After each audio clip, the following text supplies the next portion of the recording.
Assalamualaikum teman-teman, kembali lagi dengan saya Vida di channel YouTube Vida Bacain Buku. Apa kabar? Mudah-mudahan selalu baik, sehat, dan berbahagia. Amin. Untuk kali ini kita akan membaca sebuah buku tentang sejarah Islam. Dan sejarah ini adalah mengenai sejarah Islam yang hilang. Sesuai judulnya yaitu Sejarah Islam yang Hilang, yaitu sebuah tulisan menelusuri kembali kejayaan Muslim pada masa lalu. Firas Al-Khatib dicetak atau diterbitkan oleh Bentang, yaitu cetakan pertama Maret 2016. Tanpa perlu berlama-lama, mari kita lanjut. Kita mulai membaca bukunya. Bismillahirrahmanirrahim. Sejarah Islam yang hilang. 1. Arab pra-Islam. Daratan Hijaz yang bergunung dan kering bukanlah lingkungan yang memberikan kehidupan yang cukup. Terletak di bagian barat semenanjung Arab, karena daerah ini dapat dilukiskan dengan dua kata, kering dan panas. Pada musim panas, suhunya bisa mencapai lebih dari 37 derajat Celcius dengan kelembaban rendah. Jauh ke arah timur, bukit-bukit pasir menandai dataran tanpa ada tumbuhan hijau atau permukiman tetap.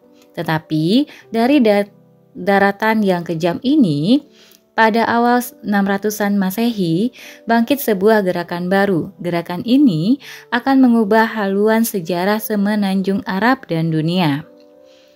Geografi. Luas semenanjung Arab lebih dari 2 juta kilometer persegi di pojok barat laut benua Asia.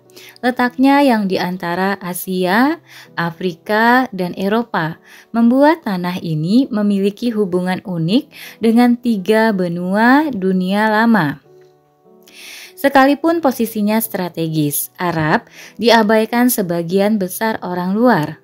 Orang Mesir kuno memilih meluaskan wilayah ke Bulan Sabit, Subur, dan Nubia daripada ke padang pasir Arab.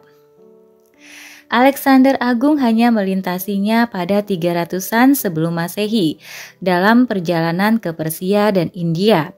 Kekaisaran Roma yang hebat mencoba melakukan invasi ke semenanjung ini melalui Yaman pada 20-an sebelum Masehi. Tetapi mereka tak mampu beradaptasi dengan kerasnya daratan ini, sehingga gagal menguasainya. Hampir tak ada yang bisa menyalahkan orang luar bila mengabaikan semenanjung Arab. Iklim keringnya sangat tidak ramah, bahkan bagi para suku nomaden yang tinggal di sana. Angin muson membawa hujan musiman ke pantai selatan semenanjung pada musim gugur, tetapi hujan ini tertahan oleh dataran yang naik sehingga tak pernah bisa sampai ke gurun Arab. Akibatnya, sebagian besar semenanjung tetap kering sepanjang tahun. Palung kering yang disebut wadis memanjang sepanjang daratan, tetapi hampir tak bisa dikenali sebagai sungai. Saat awan berkumpul dan turun hujan, wadis menjadi jalur air yang mengalir dan bermanfaat, yang penting bagi pertumbuhan tanaman musiman sehingga bisa berkembang di daratan kering ini. Tetapi begitu musim hujan berakhir, wadis kembali ke keadaan biasanya, kering dan tak bermanfaat sebagai sumber air. Yang lebih bisa diandalkan adalah oasis, daerah subur kecil yang dikelilingi gurun sangat luas. Oasis bisa menjadi tempat tinggal komunitas kecil atau tempat singgah orang bepergian. Tetapi oasis jarang bisa menunjang masyarakat maju dan besar. Suku Arab. Kebudayaan cenderung dibentuk oleh lingkungan tempatnya berkembang, tidak terkecuali kebudayaan Arab. Segala hal tentang kehidupan orang Arab didasarkan pada lingkungan keras tempat ia tinggal. Karena ketidakmampuan gurun mendukung kebudayaan bermukim, orang Arab terus-menerus berpindah untuk mencari daerah subur bagi kelompoknya. Salah satu teori etimologi sebutan Arab bahkan mendasarkan bahwa kata itu sendiri berakar dari istilah bahasa Semit yang berarti berkelana atau nomaden. Orang Arab akan menghabiskan musim panas di sekitar oasis atau sumur manapun yang dapat diandalkan tahun demi tahun, sambil berusaha menjaga bahan makanan dan persediaan air dengan hidup sehemat mungkin. Setelah melewati musim panas, mereka akan bermigrasi ke selatan, dekat Yaman, tempat turunnya hujan pada musim semi dan tanah subur untuk ternak mereka. Tumbuhan itu menyediakan cukup makanan bagi kawanan domba, kambing, dan unta untuk hidup sepanjang musim dingin, saat orang-orang mendirikan tenda dan permukiman sementara. Saat hujan berhenti dan musim kering mulai lagi, pada musim semi orang Arab kembali ke oasis dan sumur untuk musim panas berikutnya. Siklus keras ini menjadi norma bagi suku Arab nomaden sejak lama sekali dan tetap dijalankan orang Arab Badui yang masih hidup di padang pasir Arab. Padang pasir bukanlah tempat untuk sendirian. Dengan begitu banyaknya ancaman terhadap keberlangsungan hidup orang Arab, kerjasama komunitas sangatlah penting. Ketergantungan pada kerabat merupakan garis pertahanan pertama dalam melawan kelaparan dan panas yang terus-menerus mengancam keberlangsungan hidup. Keluarga diharapkan bisa berbagi bahan makanan serta tempat berteduh, dan konsep individualisme murni sangat tak disukai. Dalam masa Arab pra-Islam, keramahan sangat penting sehingga tamu di rumah seorang Arab dijamin keamanan dan perlindungannya selama paling tidak 3 hari, bahkan sebelum ditanya mengapa ia datang ke sana. Tradisi ini selanjutnya diperkuat oleh Nabi yang menyatakan seorang tamu berhak dijamu selama 3 hari. Keluarga dan sampai tingkat tertentu suku menjadi unit terpenting dalam masyarakat Arab. Sekelompok keluarga bepergian bersama-sama dan disebut kabilah atau klan. Beberapa klan membentuk suku yang dipimpin seorang kepala suku yang disebut syekh. Identitas dan asal suku sangat penting dalam dunia Arab pra-Islam. Anggota suku akan mendapat perlindungan, dukungan, dan kesempatan ekonomi. Suku-suku akan berperang untuk mempertahankan salah satu anggotanya dan perang suku yang mengerikan umum terjadi sebelum datangnya Islam. Persaingan memperebutkan tanah berumput dan kawanan ternak kerap membawa suku-suku pada perang yang menghancurkan, yang bisa berlangsung bertahun-tahun dan memakan banyak korban. Bagi orang Arab, perjuangan hidup itu harus terus-menerus dilakukan, baik melawan manusia maupun alam. Dalam masyarakat suku dan nomaden seperti ini, ungkapan artistik sulit disalurkan. Sumber daya dan waktu yang dibutuhkan untuk menyelesaikan patung dan lukisan seperti kebudayaan kuno Mesir dan Yunani hampir tak ada. Tetapi hasrat alamiah manusia mencari keindahan tak dapat dilenyapkan oleh pasir gurun. Malahan, hasrat ini menemukan bentuk baru, bahasa. Mungkin lebih dari bahasa lain di dunia. Bahasa Arab itu sendiri merupakan sebentuk ungkapan artistik. Kata dan struktur kalimatnya cair, menciptakan beragam cara untuk mengungkapkan suatu gagasan yang sama. Dengan demikian, puisi menjadi seni de facto di Arab. Syair epos panjang yang memuja suku dan kepahlawanan menjadi karya seni terbesar mereka. Penyair terbaik didapuk menjadi pesohor dengan segala cara. Cara-cara mereka diingat oleh publik dan diulang-ulang lintas generasi. 7 syair terhebat pra-Islam dikenal sebagai mu'alakat, yang berarti yang tergantung. Syair tersebut dijuluki demikian karena digantung di dinding Ka'bah di Mekah, atau tergantung di hati seluruh orang Arab untuk menghormati medium berbentuk syair ini. Meskipun menjadi masyarakat sastra yang maju, tulisan masih langka di semenanjung Arab. Akan tetapi, bentuk bahasa tertulis ini pernah muncul pada 500-an Masehi.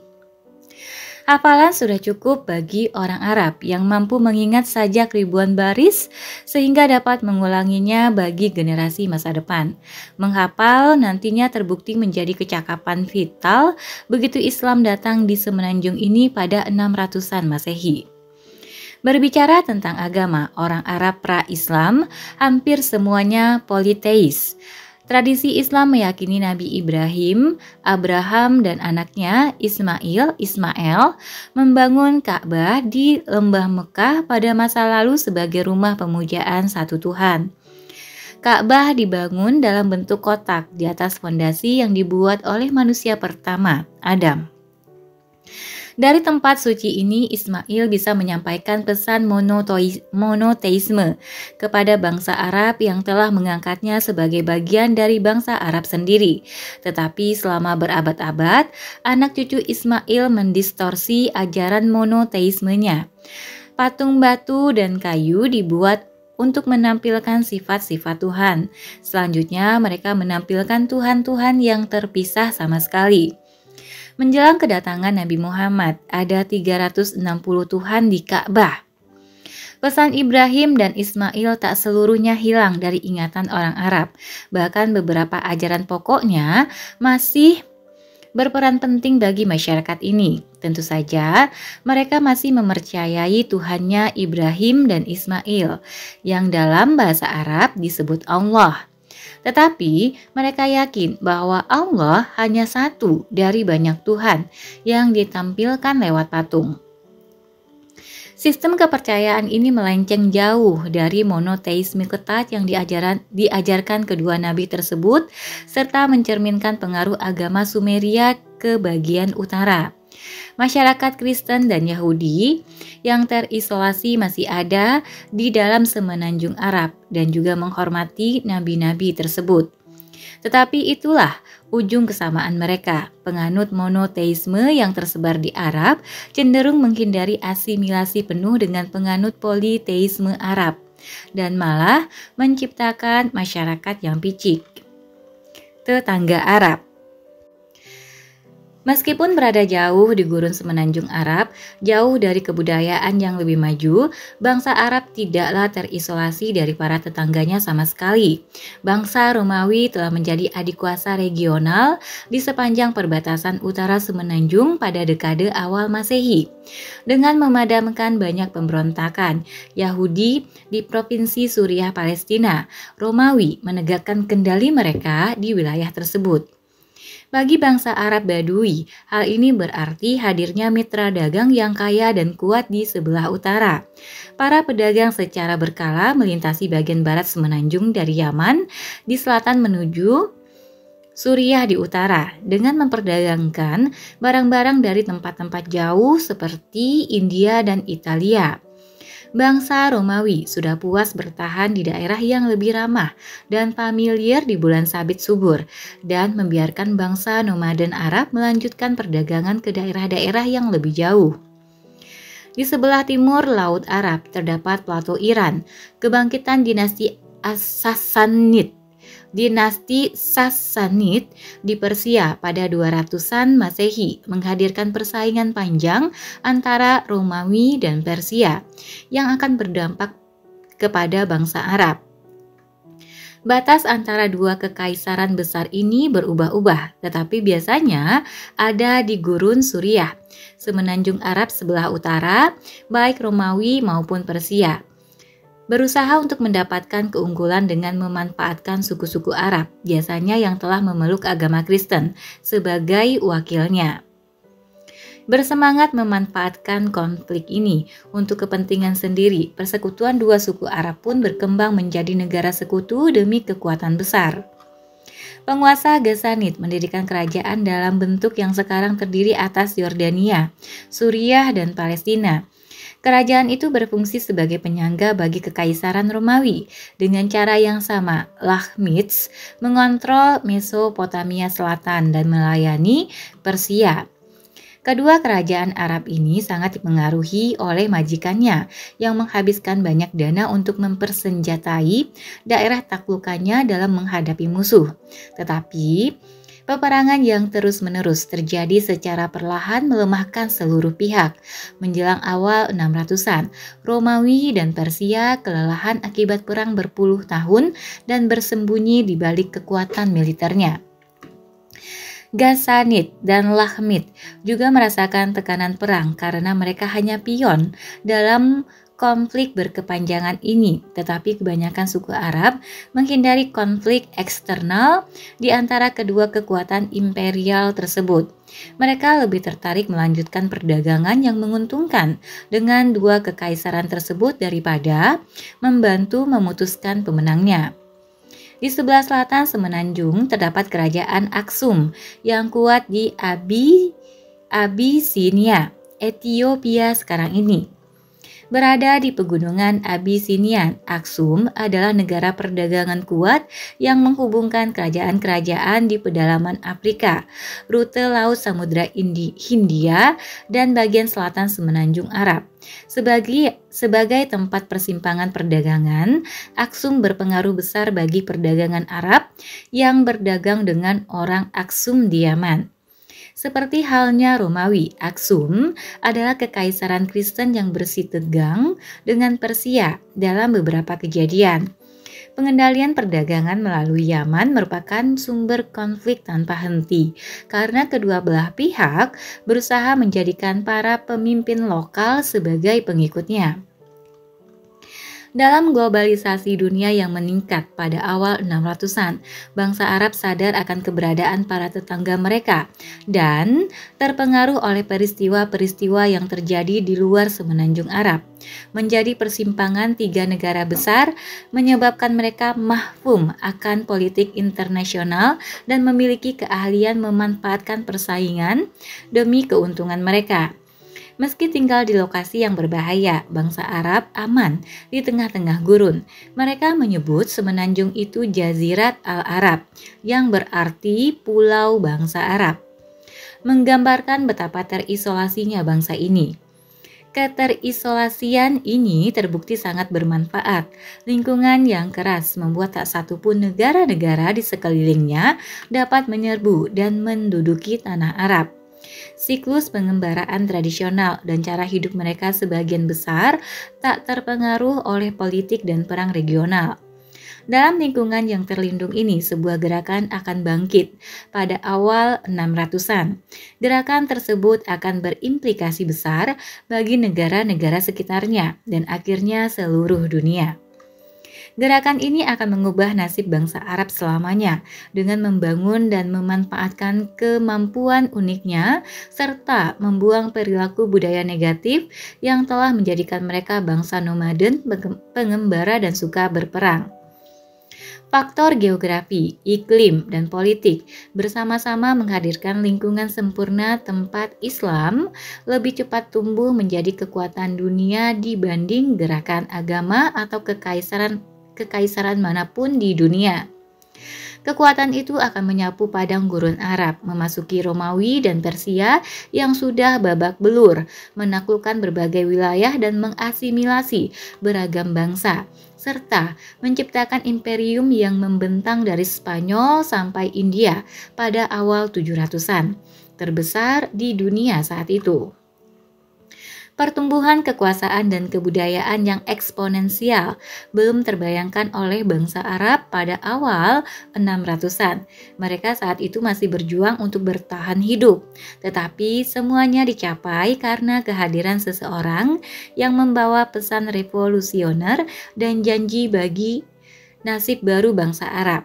Seseorang yang sanggup melangkahi padang pasir Arab, Muhammad.